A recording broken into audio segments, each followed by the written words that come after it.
Good morning, everybody. Welcome to today's 5-Minute Friday. Thank you for everybody who got in contact, who have been taking seeds out of peppers and chilies and tomatoes and various different things. I'm glad everyone enjoyed it and something well worth doing. If you didn't see last week's, it's worth checking it out or going back to the email. Definitely worth taking some seeds out of some peppers or something that you've got in the fridge. So that was really good. Today, I'm going to try and do this 5-Minute Friday in 5 minutes. So far we've done a 2-minute Friday, we've done a 3-minute Friday. You never know, we might be making our way towards 3 minutes. I doubt it, to be honest, with this one, but we're going to give it a go. If it's 2.5 minutes, just do it twice. That will work, won't it? Okay, so what we're going to do is take cuttings. What you can do is you can go into your garden, you can go into your balcony. You'll probably already have some plants and take some cuttings. We normally say go and get some plants from a friend or borrow from a friend, but obviously with the lockdown that's not going to be particularly easy. So something in your garden, there's so many things you can take cuttings from. I obviously don't know what's in your garden. I'm going to use a mint because I've got loads of mint to hand, but there's a gaura here, it would work for that. I'm thinking of herbs now, so with sages you can do it.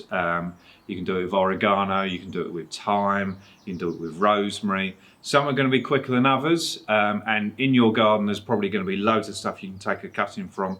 As long as your plant's big enough, this one clearly is, then you're not going to do any harm by taking a couple of cuttings from it, so just give it a go, you've got nothing to lose. So all we need is a pot or something to hold some soil. We need some soil or compost. We need a plant to take the cutting from. Okay, so what I'm going to do is just add some soil to this. We tend to call it soil rather than compost, just what I grew up calling it. I'm tapping it down just to get rid of any air pockets that might be under. And if it's sunk down, which it did a little bit here, just top it up a little bit. Okay, I'm not pushing the soil down. Then I want to turn my attention to the plant we're taking the cutting from. This is a tip cutting we're taking. Okay, I've got a pair of scissors. Loads of people will tell you that you want to use a knife or a scalpel. If you're doing it with kids, just use scissors. We use scissors on the nursery quite regularly and have no issues at all. There's some things we might want to be more careful about that we will use a scalpel for. My mum, for example, tends to use scalpels more often than I tend to use scissors, so it's personal preference. You don't want to crush the stem. That's why people are worried about scissors, and it can happen. And this scissor is particularly sharp, so you're looking for as sharp a scissor as possible. But like I say, you've got the plant there, just give it a go. Okay, plants are more forgiving than most people give them credit for. So we've got this stem, this where we're going to take the cutting from, and a tip cutting literally is from the tip of the plant. Okay, so I'm looking at this mint here. You've got the top leaves here and then the stems here, and I'm going to cut it just here, like that. So I'm leaving a bit of stem, which is going to go into the soil. I've actually benefited this bit of the plant as well. This is going to bush out here, and that will be absolutely fine. I haven't crushed it because it's nice and soft growths. And then I'm going to put that bit in the soil, leaving, in this case, 4 or 6 leaves, about 4 leaves in this case. Okay, so what I'm going to do now is just put a hole in the soil, and I'm going to put it towards the edge because I'm going to put a few in here. I'll just use the base of the scissors, put it in there, and then I'm going to tuck it in. You can use a dibber if you've got a dibber. You can use a stick, a pencil to make the hole, anything like that. Use your finger if you like. I'm not pushing it down, I'm not compacting it, anything like that. I'm just letting it sit there, okay? But it still wants to be firm enough that it's standing up on its own. And the reason I put it towards the edge, I'm going to stick 3 in here. So I'm just going to repeat the process, which is an awkward angle because I'm trying to show it on the camera. So I'm going to cut one cut in there, and I'm going to do it again, there. And I'm just going to place those to make a nice little triangle.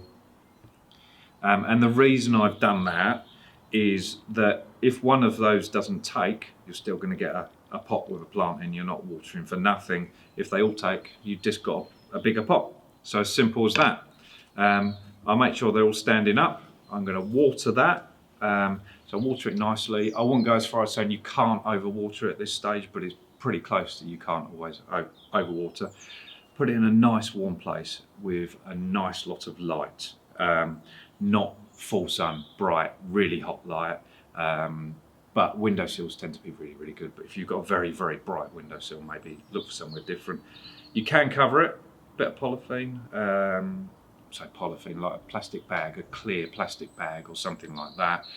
Food bags or something like that would work really well. That'll keep the moisture in. It means you won't have to water too much. You want the soil to remain moist.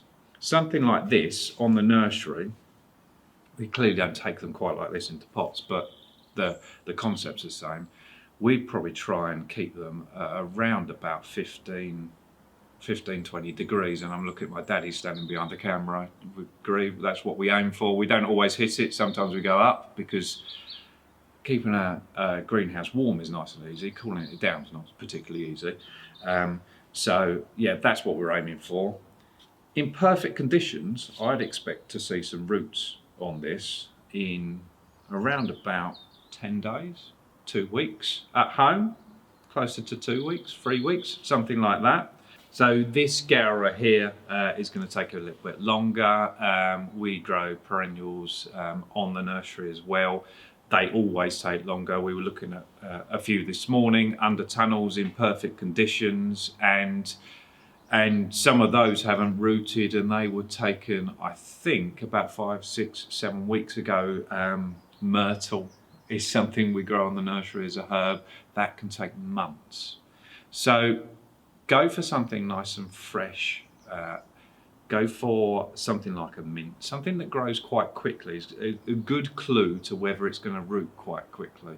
It isn't a given, and it's trial and error. And to be honest, there's a lot of people sitting around at the moment who are looking for something to do. So just go into the garden, give it a go, and try it. Obviously, get in contact if you want to. We're here to help. And definitely, everyone who's been messaging me that they tried various bits of the 5 Minute Fridays and stuff like that, we love hearing from you. So definitely get in contact. And give it a go. Have a great weekend. See you soon.